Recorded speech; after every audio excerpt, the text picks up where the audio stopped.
다음은 인요한 의원님 질의해 주시기 바랍니다. 먼저 후보자님께 진심으로 축하드립니다. 감사합니다. 또 한 가지 더 고마운 것은 바로 소통을 남북 관계에 대해서 저한테 물어보고 제가 북을 많이 다녀왔기 때문에 그럼 귀하게 생각합니다. 감사합니다.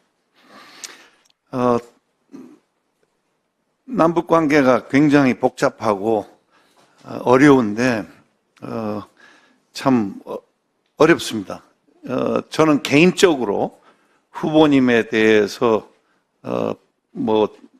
다른 충분히 질문이 나왔기 때문에 개인적인 거에 대해서는 사생활에 대해서는 묻지 않겠습니다. 단 우리 민주당에서 제가 혁신위원장 할 때 우리 당에 저한테 아주 비겁하게 저희 병원에도 공문 보내고 저기 전라남도 순천에도 공문 보내고 사람을 들치는데 좀 우리 민주당도 좀 성숙해졌으면 좋겠어요. 그런 의미에서 짚고 넘어가야 됩니다. 그 다음에 역사를 볼 때 지금 우파 정부를 많이 비난을 하는데 2003년도에 노무현 정권 때 한 20분 노무현 대통령을 인수위 때 제가 브리핑을 드리고 그 다음에 핵에 대해서 저한테 우리가 잘만 하면은 포기하지 않겠냐. 절대 포기 안 합니다. 왜냐하면은 그들이 그 나라가 워낙 가난하기 때문에 이념과 사상을 떠나서 아마 핵 포기는 안 할 겁니다. 근데 상당히 로맨티시즘에 빠져 있고, 그 다음에 문정권 때 2018년 9월 20일 백두산에서 만세 부르고, 그 다음에 2020년 6월 16일 날 연락사무소 폭파했습니다. 이런 것은 잊어서는 안 될 것 같아요. 로맨티시즘 북과의 김대중 대통령도 우리가 강한 국방 바탕에서 협상해야 된다는 걸 여러 번 강조한 걸로 기억합니다. 그리고 어떤 핵무기는 보유국이 됐습니다, 북한이. 그래서 우리가 핵에 대해서 저는 개인적인 생각인데 어느 형태로든지 핵을 남한에 보유하고 그 다음에 이제 제재를 푸는 것은 좋다고 생각합니다. 민간 교류를 적극적으로 저는 NGO들도 다 실패했고 또 정부끼리도 실패했고 결국은 기업이 들어가서 북을 변화시키는 데 도움이 될 거리라고 개인 생각합니다. 햇볕 정책은 저도 찬성합니다. 단 방법론에서 많은 돈이 북쪽에 가서 좀 유감스럽다고 방법론에 대해서만 조금 다르게 생각합니다. 우리 후보님께서 새로운 남북관계가 지금 사람들이 지쳤어요. 남쪽에서도 많이 기증한 사람들도 개인들도 그렇고 정부도 그렇고 새로운 방향에 대해서 한 말씀 좀 꿈꾸고 있는 어떤 시프트, 패러다임 시프트, 어떤 새로운 방식에 대해서 한 말씀 좀 해주시면 고맙겠습니다. 먼저 우리 인요한 의원님께서 정치를 은퇴하면 이북에 가서 우리가 기증했던 의료 장비 수산 일을 해보고 싶다는 말씀 참 감동적으로 들었습니다. 그런 날이 오기를 바랍니다. 우리 핵 문제 말씀하셨는데 참 시급합니다. 왜냐면요, 2025년 7월 14일 지금 이 시간에도 북의 핵시설은 가동되고 있습니다. 영변의 5메가와트 원자로가 돌아가고 있습니다. 지난 30년 동안 6번 거기서 폐연료봉을 꺼냈습니다. 재처리했습니다. 플루토늄 만들어서 핵폭탄 만들었습니다. 그리고 현재 우라늄 시설도 돌아가고 있습니다. 영변에 한 군데 더 짓고 있습니다. 구성 강선에 있습니다. 4군데 우라늄 시설에서 많게는 2,000kg, 적게는 1,300kg의 고농축 우라늄을 이미 추출해서 갖고 있는 걸로 알려져 있지 않습니까? 지금 이 시간도 돌아가고 있는 북한의 핵 능력, 점증하고 있는 능력, 빨리 어떻게 해결할 것입니까?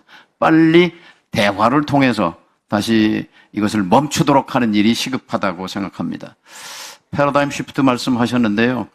저는 아까 말씀처럼 독일을 배워야 합니다. 초당적으로 가야 합니다. 그래야 힘이 생깁니다. 일관성으로 가면 우리도 멀지 않은 시일 내에 한반도의 새로운 그런 지평선을 볼 수 있게 되리라고 생각합니다. 전적으로 같은 생각입니다. 독일의 빌리 브란트가 법적으로, 근데 사실 1년 동안 민주당 보고 법제화하자고 그랬어요. 통일로 가는 길을 빌리 브란트한테 좀 빌리자 아이디어를. 근데 좀 반응이 조금 솔직히 미흡했어요. 우리 민주당 의원들 오늘 많이 야단치는데. 앞으로 또 민주당이 영원히 무슨 다수당이 되라는 법이 없거든요. 바뀔 수도 있어요. 그래서 그런 차원에서는 그런 생각 가지고 있는 거는 전 전적으로 동의합니다. 그거에 대해서 더 추가로 말씀하실 수 있는. 한정혜 의원님이 말씀하신 것과 또 궤도를 같이 하는데요. 법제화 앞으로 맺어지는 남북 합의서는 다 국회 동의를 또 합의 체결 전에 국회와 충분히 소통하고 협의하고 이것이 저는 중요하다고 생각합니다. 그래야 안정성과 일관성이 확보되기 때문에요.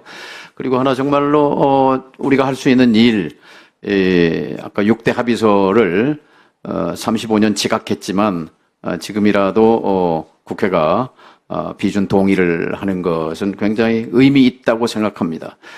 국제법적으로도 가령 라틴 아메리카 남미 비핵지대화 협정 같은 것은 아마 아르헨티나의 경우에 26년 지난 뒤에 그 비준 동의를 했고 미국이 국제 인권 협약 ICCPR인가요? 그것도 20몇 년 뒤에 비준 동의를 했던 그런 사례도 있기 때문에 35년이 지났지만 박정희 시대의 7.4 공동성명부터 문재인 시대의 9.19 군사 합의까지 이것을 국회가 동의하는 것, 이것이 법제화의 출발점이라고 생각합니다. 마지막으로 그 민주당 비서실장했던 임종석이 두 나라 얘기를 해서 매우 저는 섭섭하고 옳지 않다고 생각합니다. 그거에 대한 생각하고 두 번째는 트럼프가 이제 김정은하고 가까운 관계로 코리아 패싱이 되지 않을까 는 정말 걱정스럽습니다. 그래서 그 좀 적절치 않은 임종석 실장의 발언과 트럼프 행정부를 한국이 패싱 당하지 않도록 어떻게 실리적으로 하실 건지 한 말씀 해 주십시오.